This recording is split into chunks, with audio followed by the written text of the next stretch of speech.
moram da te pohvalim. Ja sam gledala kako ti ja radimo na Hello Party, vrlo neobičan styling, večeras isto. Šta te inspiriše? Evo, baš je kratko vrijeme za baš velike događaje. Pa jeste, stvarno, i nekako je baš onako velika odgovornost, pogotovo, mislim, jako je bitno kako će se pojaviti na ovako velikom događaju.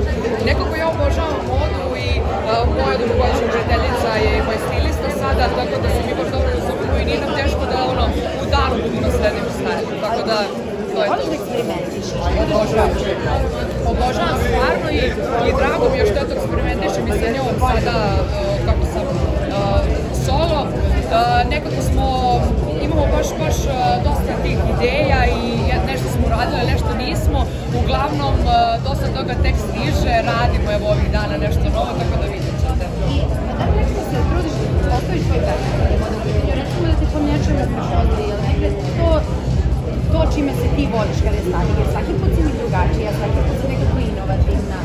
Pa hvala ti, ja se stvarno trudim, mislim ovo je tek početak, ja stvarno imamo dosta toga u planu, kažem ti nešto smo odradile, podelile sa pratiocima na Instagramu, ali tek dosta toga stiže, mislim rade se nove pesme, novi spotovi, tako da ja stvarno nekako se trudim i voljela bi da u budućnosti imam što više tih promjena i što više njih, ne samo stylinga, nego ja volim da eksperimentišem i sa frizurom, što ste ispratili sigurno, i sad ćemo i sa šminkom, naravno, tako da stvarno ja to obožavam, uživam.